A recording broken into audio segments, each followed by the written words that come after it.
कल पिछले हफ्ते जो मुलाकात की थी बंदे नवाज साहब की, उससे आगे ले रहा हूँ।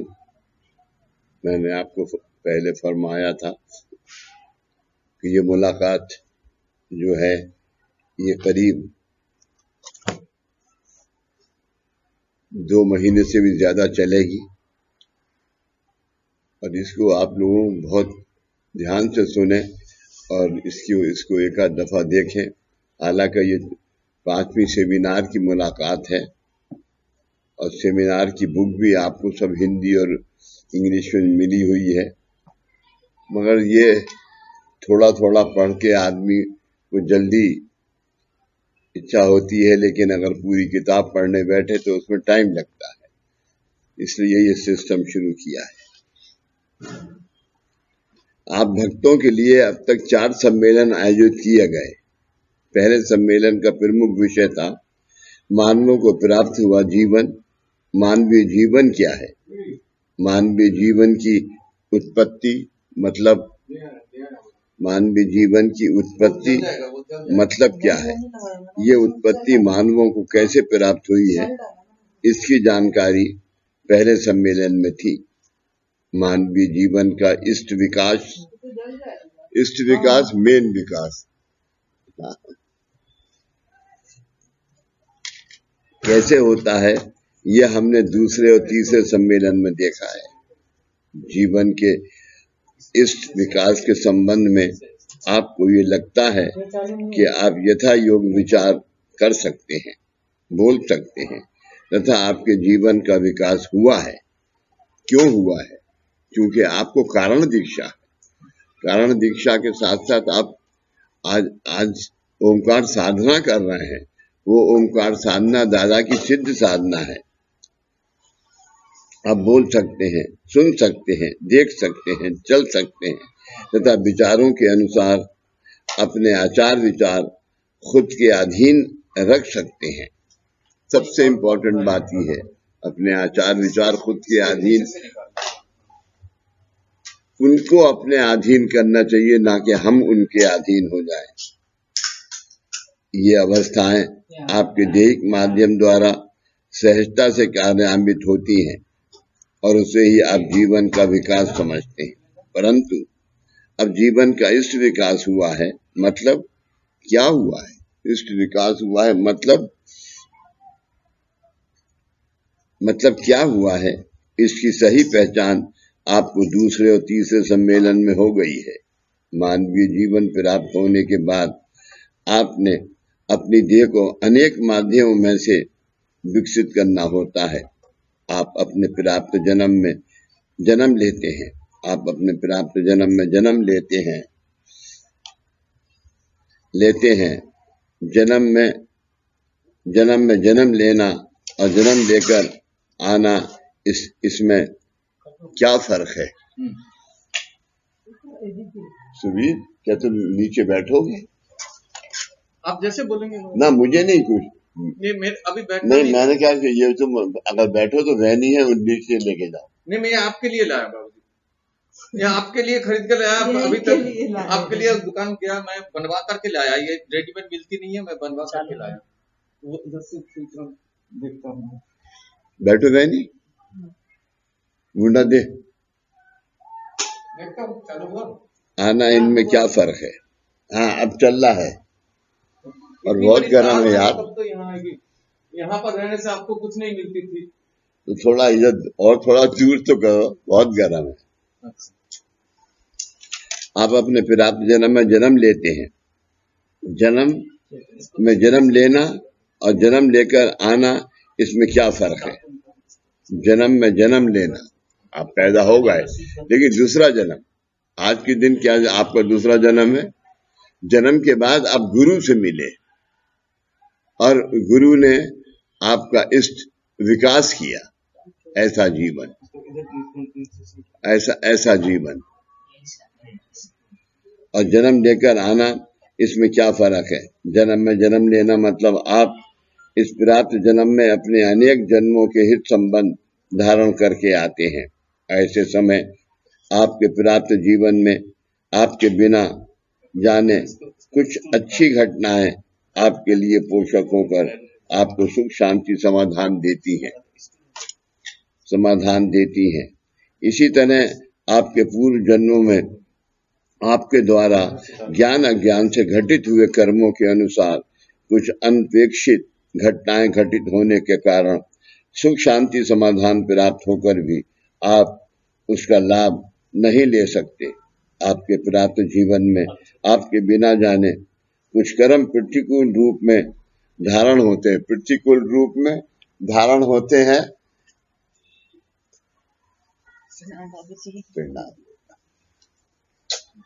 लव यू बाबूजी, थैंक यू बाबूजी।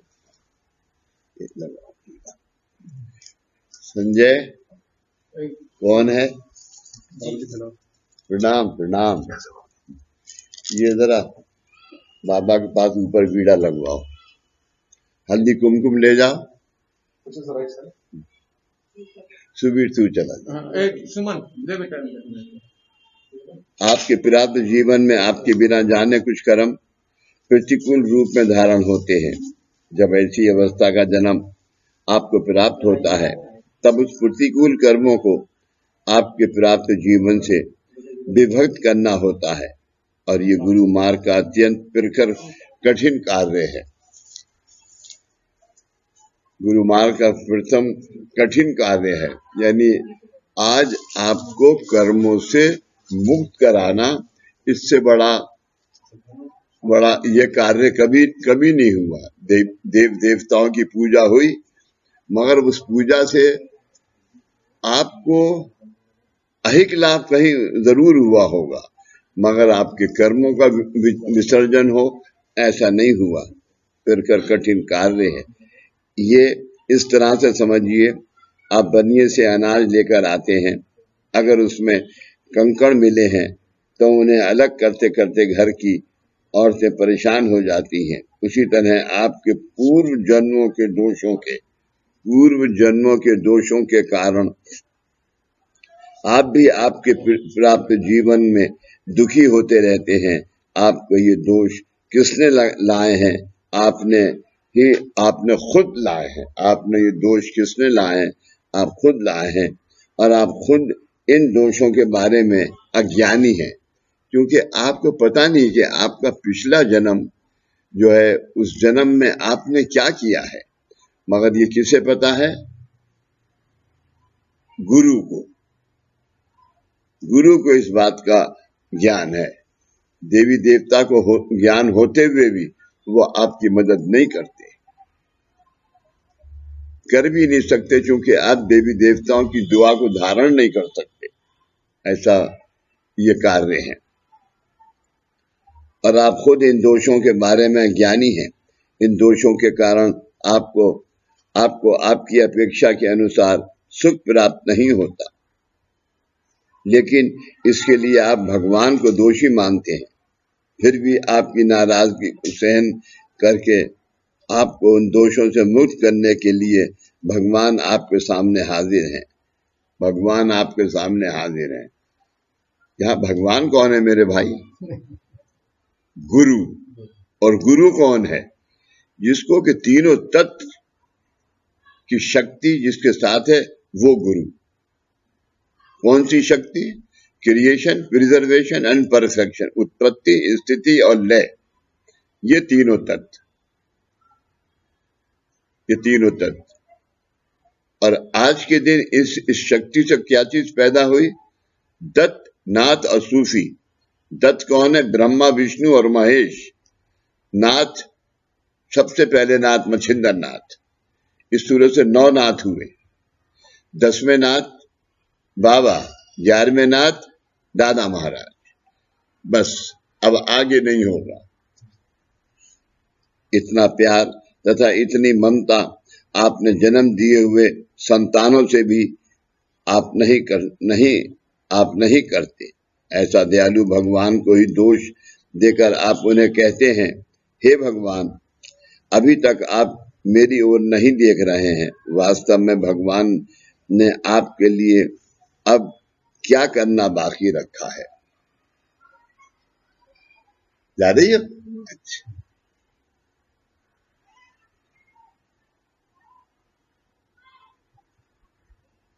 कोई काम हो तो बाबूजी रुक जाता हूँ। नहीं नहीं, कोई काम नहीं है। आपकी दोषयुक्त अवस्था से आपका काया वाचा मन यानी आपका जीवन विभक्त करके, अलग करके आपका जीवन गुरु मार्ग के लिए पोषक हो, इस योजना की सिद्धता दीक्षा परत्वे करना, इस साधन का वर्णन शब्दों से कर पाना संभव नहीं है, नामुमकिन है। आपके पूर्व जन्मों में आपके द्वारा अज्ञान से घटित हुए कर्मों के कारण जो दोष आपके इस प्राप्त जीवन में आए हैं, उनके बारे में आपको कोई ज्ञान नहीं है और वे दोष आपके प्राप्त जीवन से एक रूप हो गए हैं। अगर वे दोष आपके जीवन से एक रूप नहीं हुए होते तो आपको आपके प्राप्त जीवन में बिना मांगे सुख शांति समाधान प्राप्त होता। अनेक प्रयत्नों के बाद भी आपके पूर्व जन्मों के दोष आपको सुख शांति समाधान प्राप्त नहीं होने देते। इसी का अर्थ है कि आपका ये प्राप्त जीवन आपके पूर्व जन्मों के दोषों के पूर्णता अधीन हो चुका है। ऐसा आपका प्राप्त जीवन दोषों के अधीन है। आपके जीवन से इन दोषों को निकालकर आपका जीवन दोष मुक्त करके उसे दीक्षाएं देकर फिर से गुरु अधीन करना, ये प्रचंड तथा प्रखर साधन है। जो बाबा का साधन है, जो दादा ने सिद्ध करके बाबा के माध्यम से, विभूतियों के माध्यम से दिया है, वो ये है, आपको सिद्ध करे, आपको सिद्ध किया। फिर भी वह आपको प्राप्त कराते समय आपको कोई भी दीर्घ तपश्चर्या नहीं करनी पड़ी। तपश्चर्या दादा ने करी, आपको नहीं करनी पड़ी। आपको सिर्फ दादा ने 5 ओंकार करके वो दीक्षा दी थी। आपको किसी प्रखर साधन सेवा का या प्रखर मार्ग का अवलंबन नहीं करना पड़ा। इसका मतलब साधन प्रखर नहीं है, ऐसा नहीं है। इसकी मिसाल इस प्रकार है, आप बस में बैठकर यहाँ शिरोडा तक आए हैं, जहाँ पर के सेमिनार होती थी। रास्ते में अनेक गड्ढे होने के कारण आप धक्के खाते हुए यहाँ तक पहुंचे हैं। अगर आप हवाई जहाज से बैठकर यहाँ आते तो आप धक्के नहीं खाते, लेकिन इसका मतलब रास्ते में गड्ढे नहीं थे, ऐसा नहीं है। रास्ते में गड्ढे, नदियाँ, सागर तो थे ही, परंतु आप हवाई जहाज में बैठकर यहाँ तक आने के कारण आपको उनसे तकलीफ नहीं हुई। इसी तरह आपके जीवन में दोष तो हैं, लेकिन उन दोषों से आपको तथा आपके परिवार वालों को कोई तकलीफ ना हो, इसलिए श्री गुरु अपनी सहज लीला से सिद्ध साधनों द्वारा आपके जीवन में से उन दोषों को दूर करके आपको इस भव सागर से पार करा रहे हैं। इसका एहसास आपने सदैव रखना चाहिए। इसलिए मैंने आपके लिए क्या किया है, ये मैं आपको कभी भी नहीं पूछूंगा, परंतु आप मेरे लिए क्या करोगे और कब करोगे, ये आपको पूछे बिना नहीं रहूंगा, क्योंकि अब वह समय आ गया है। आपका जीवन गुरु अधीन तथा गुरु कृपा आशीर्वाद के लिए पात्र हो, इसलिए आपको यथा योग साधन पद्धति से दीक्षाएं देकर आपका जीवन परिपूर्णता गुरुमय किया है। ये अवस्था जब आप गुरु भक्तों को प्राप्त होती है, तब गुरु भक्तों का जीवन किसका होता है, तो श्री गुरु का मतलब गुरु सी शरण, गुरु सी विकलो, अर्थात मैं श्री गुरु की शरण में आया हूँ, मैंने खुद को श्री गुरु को बेच दिया है, यानी समर्पित किया है। इसका मतलब है अब आप गुरु भक्तों के पास अपना खुद का कुछ भी नहीं है, जो कुछ भी है आज दादा बाबा का है, आज गुरु का है। ऊपर बताई हुई ये अवस्था अगर आपको प्राप्त नहीं होती तो आप सब गुरु भक्तों के जीवन कैसे होते, तब आपको यही लगता कि हमने जन्म ही क्यों लिया है। आपके लिए ये जो प्रबंध किया है वह क्यों किया है, आपकी ऐहिक इच्छा अपेक्षाओं की पूर्तता के लिए ये प्रबंध नहीं किया है। आपको आपके जीवन में अधिक परिमाण से ऐहिक प्राप्ति हो, इसलिए आपके जीवन दोष मुक्त नहीं किए हैं, बल्कि जब आप औरों का कल्याण करोगे तब उसके जीवन में आपके दोष जाकर वह उनके सुख में कोई बाधा नहीं न डालें, इसलिए आपको दोष मुक्त किया गया है। आप कोई उपजाऊ जमीन खरीदते हैं, उस जमीन को जोतने के बाद आप उसमें खाद डालते हैं, फिर उसकी सिंचाई करके आप उसमें बीज बोते हैं, ताकि आपको आपकी अपेक्षा के अनुसार अच्छी फसल मिले। इसी तरह आपके जीवन को साकार करना ये श्री सद्गुरु का उद्देश्य है, और आपको दीक्षाएं देकर उन्होंने ये उद्देश्य साध्य किया है। श्री सद्गुरु का ये सदहेतु आपको साधन तथा साधन की सिद्धता और साध्यता के रूप में प्राप्त हुआ है।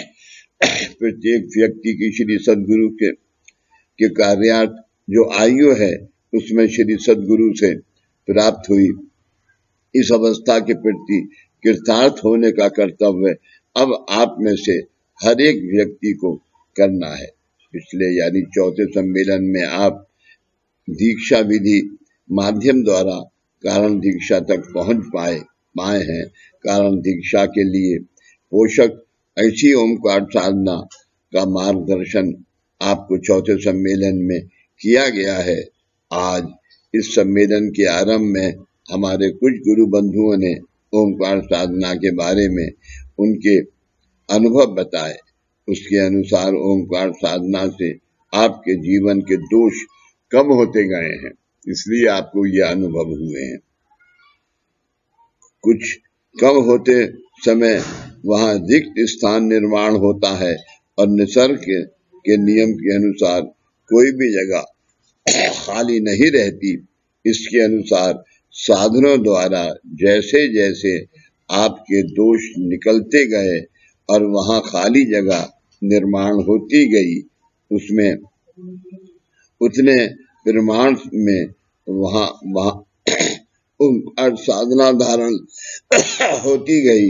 इस तरह से वह खाली जगह भरते भरते सहजता से ये ओमकार साधना आपके जीवन के कारण के रूप में सिद्ध हो गई है। अब आपके जीवन का कारण क्या है? तो मैं मतलब ओमकार हूँ, मैं मतलब ओमकार हूँ। इस अवस्था तक ओमकार आपके जीवन में सिद्ध हुआ है। इस वाक्य का अर्थ क्या है, क्या आप समझ पाए हैं?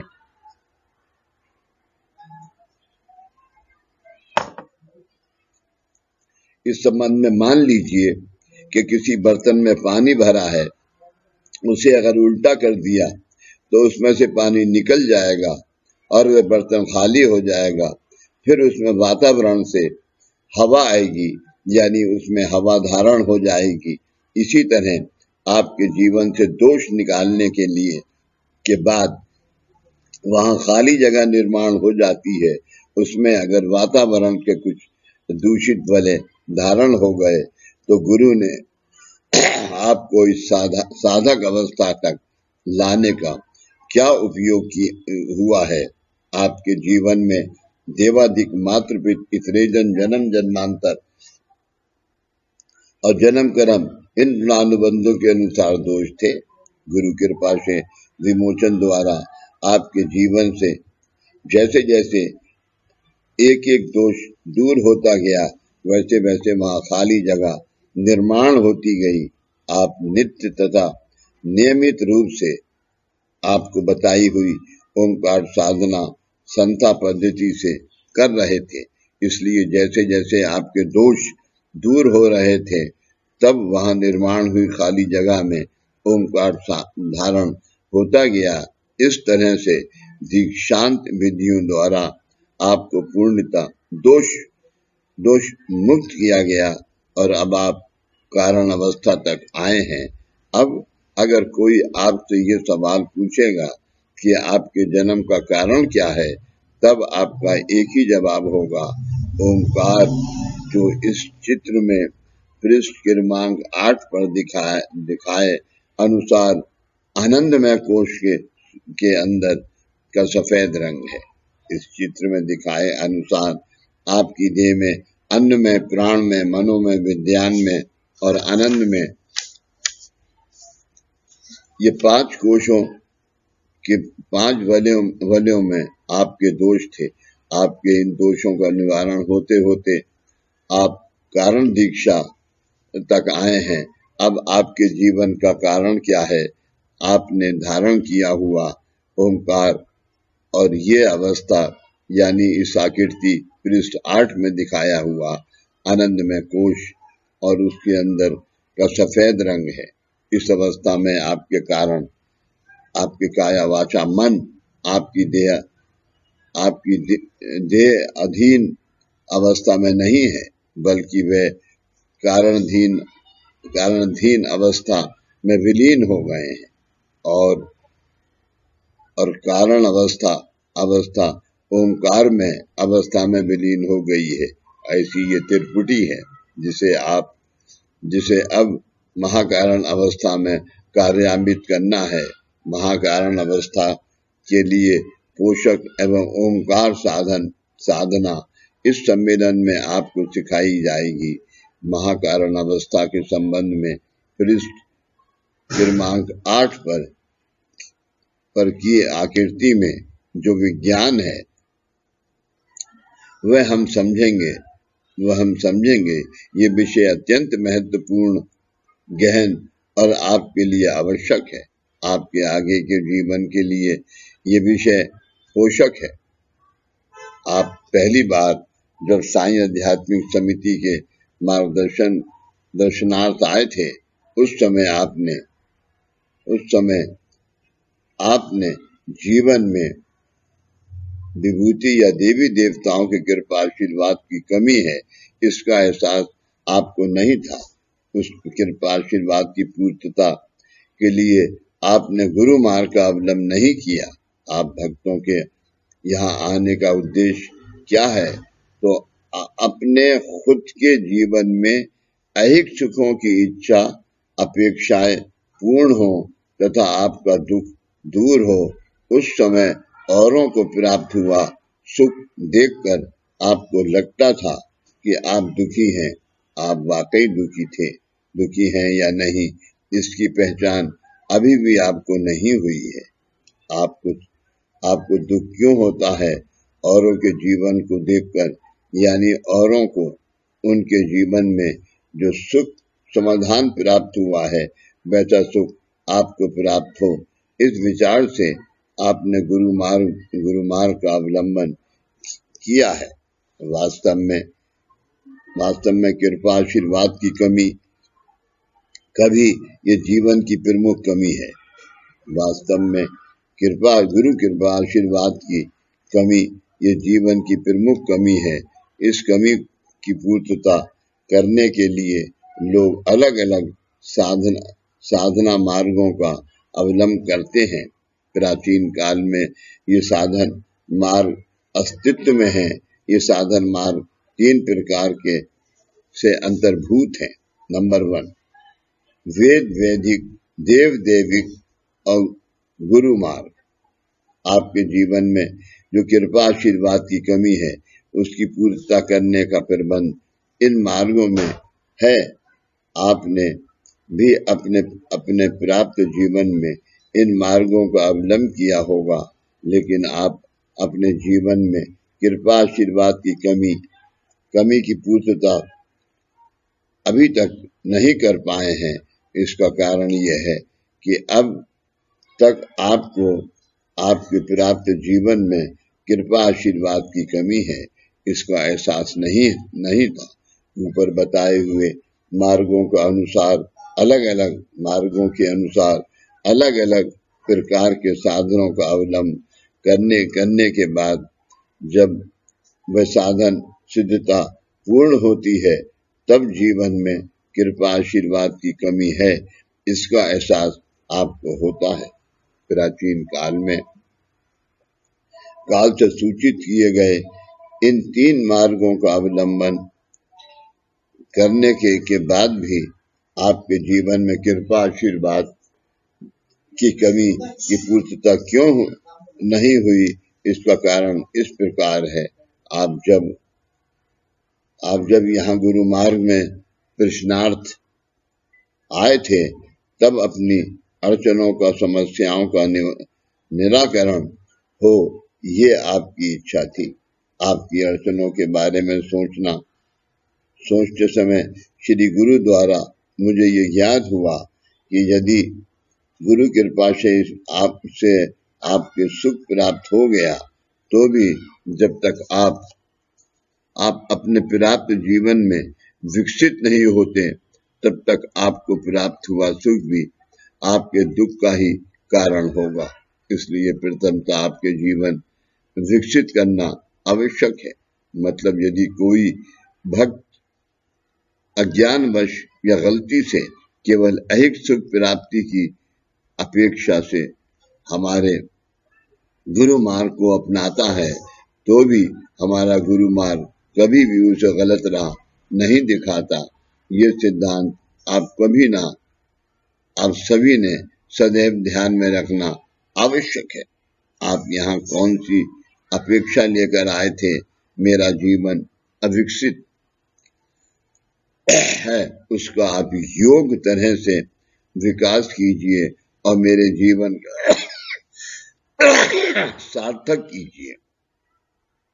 इस तरह की इच्छा या अपेक्षा आपने प्रकट नहीं की थी। आपने यहाँ आपका दुख प्रकट किया था, यानी प्राथमिक अवस्था में इस गुरु मार्ग में आपका आगमन आपके जीवन की कुछ कठिनाइयां तथा समस्याओं से आप परेशान होने के कारण हुआ था। आपके परेशान जीवन को सुख शांति समाधान देने का कर्तव्य करना, ये इस गुरु मार्ग की विशेषता है। आप क्या मांग रहे हैं, आपको कितना मिलेगा या कितना मिला है, इसके बारे में श्री गुरु या गुरु मार्गदर्शक आपका कभी सवाल नहीं पूछते हैं। प्रथम अवस्था में आपके जीवन में अविकसितता यानी अनडेवलप्ड। आज के इस काल में किसी भी साधना मार्ग का अवलंबन करके अपने जीवन का यथोचित विकास करने का साधन प्राप्त करना इसके लिए अत्यंत कठिन है। इसका कारण इस प्रकार है। मान लीजिए कि आप थैला लेकर बाजार जाते हैं। आपने अपने लिए आवश्यक ऐसी अनेक चीजें खरीदी, उनसे वह थैली पूरी तरह से भर गया। अब आप कोई अच्छी सब्जी देखते हैं और खरीदते हैं, लेकिन आपका थैला भरा हुआ है। भरा होने के कारण आपकी वह सब्जी दुकान में ही रह जाती है। आप बिना सब्जी के ही घर लौटते हैं। इसी तरह आप भक्तों के जीवन दोषों से पूर्णतः भरे हुए थे। इस परिस्थिति में आपके जीवन में जो कृपा आशीर्वाद की कमी थी, जो कृपा आशीर्वाद की कमी है, उसकी पूर्णता गुरु कृपा आशीर्वाद के बाद करने के बारे में यदि श्री गुरु सोचते, तो भी आपके पूर्व जन्म के अनेक दोषों से आपका जीवन भरा हुआ होने के कारण आपके उन दोषों को दूर किए बिना आपके जीवन में गुरु कृपा आशीर्वाद धारण नहीं हो सकता था। ऐसी परिस्थिति में आप भक्त गुरु मार्गी हुए हैं। ऐसा विकट, ऐसा अशुद्ध जीवन हमारे पास था। हम सर्वप्रथम वैदिक मार्ग के बारे में देखते हैं। आपके जीवन में जो कृपा आशीर्वाद की कमी है उसे पूरी करने के लिए वैदिक मार्ग के अनुसार साधन करने के लिए आपको प्रथमता संस्कृत भाषा का ज्ञान होना आवश्यक है। अगर आप संस्कृत भाषा सीखते हैं और वैदिक मंत्र मुखोदगत जुबानी याद करके उनका जाप करते हैं, फिर भी वे मंत्र सिद्ध नहीं होते, ऐसा क्यों? वैदिक मंत्र सिद्ध होने के लिए आपकी वाणी शुद्ध होना आवश्यक है। इस संबंध में ये छोटा सा उदाहरण देखिए। किसी कारणवश आपको छुट्टी चाहिए है तो आप उसके लिए अपने कार्यालय में सिक लीव की अर्जी भेजते हैं। मतलब इतनी मामूली बातों के लिए झूठ बोलना ये आपकी आदत बन गई है। इस तरह की वाणी से आप संस्कृत वेद मंत्र कैसे बोल पाओगे? जीवन में वेद मंत्रों द्वारा सुख साध्य करने के लिए वाणी का विशेष ध्यान रखना आवश्यक है। यानी वो फिर भाषा नहीं होती, वो वाणी होती है। इसी तरह वैदिक मार्ग में यम नियम आहार प्रत्याहार भी होते हैं।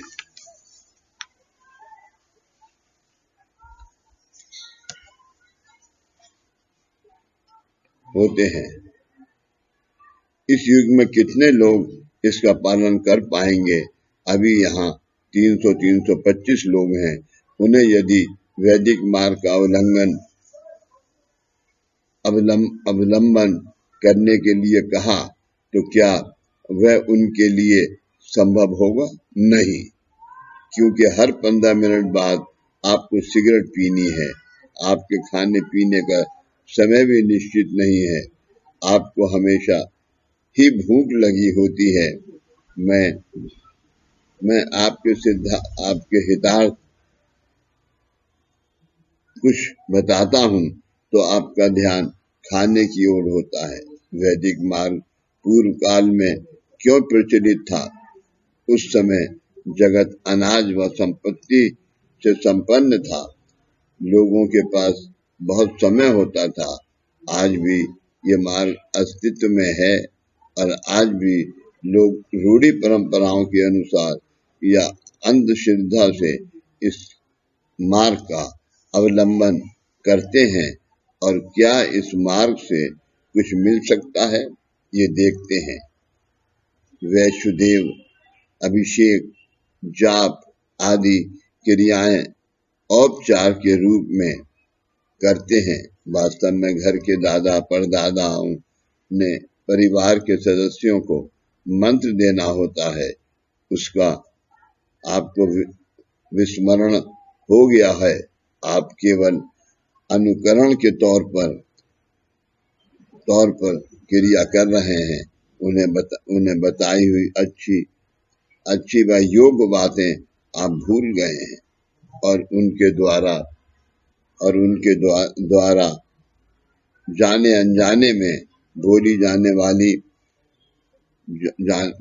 जाने वाली गालियां आपके बिना दीक्षा लिए अपनाई हैं।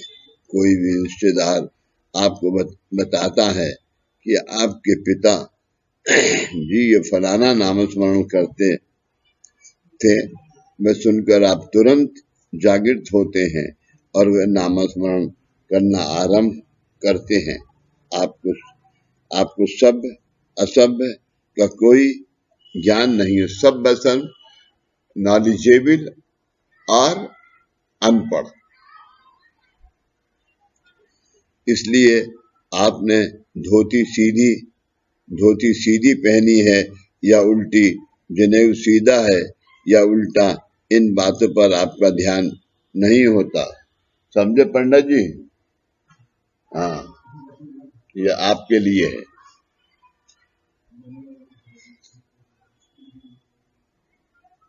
इन बातों का आपको ध्यान नहीं होता। आप उल्टा जनेऊ पहनकर ही मंत्र पठन करते रहते हैं। फिर 8 दिन बाद जब आपका सिर दर्द करने लगता है, चकराने लगता है, तब कोई आपको पूछता है कि ऐसा क्यों हुआ, आप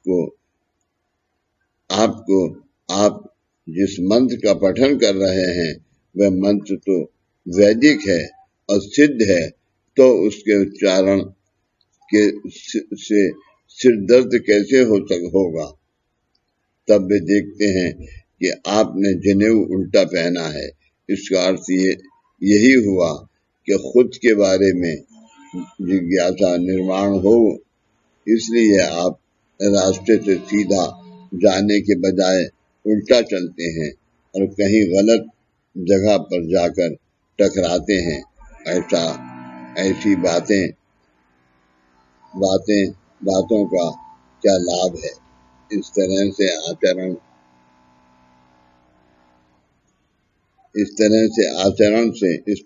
आचरण से आपको कृपा प्राप्ति कैसे होगी।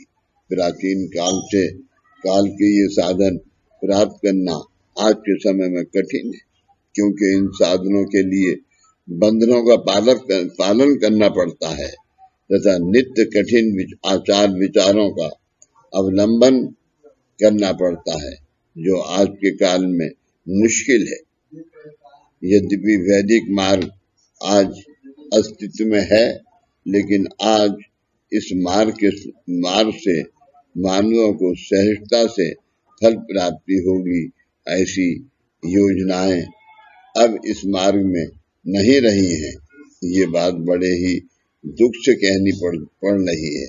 इस मार्ग का जिन्होंने अध्ययन तथा जतन किया है, ऐसे गिने चुने लोग भी अब बचे हैं। पैसे कमाने के उद्देश्य से इन मार्ग के साधनों का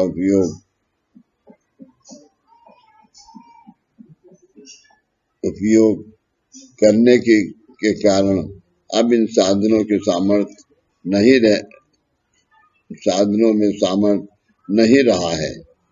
अभी मैंने आपको वैदिक मार्ग के बारे में 4 शब्द बताए और ये भी बताया कि प्राचीन काल में इस वैदिक मार्ग द्वारा मानव अपना यथोचित विकास कर लेते थे। अब इस मार्ग का अवलंबन करना आपके लिए अत्यंत कठिन है। इसका विचार आपको नहीं है, लेकिन ईश्वर को इसकी चिंता है। ईश्वर को इसकी चिंता होने के कारण उन्होंने आपको इस मार्ग से मुक्त किया है। आज के दिन आपको इस मार्ग के बारे में इतना ज्ञान नहीं है, मगर उठाओ भाई, आप पहन देना, रहने दो।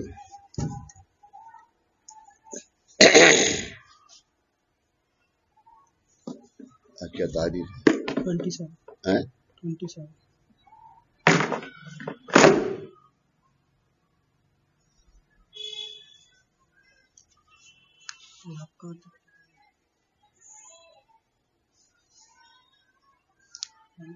आधे घंटे का तो हो गया होगा, ज्यादा ही हो गया। हाँ, बंद कर दो। हाँ।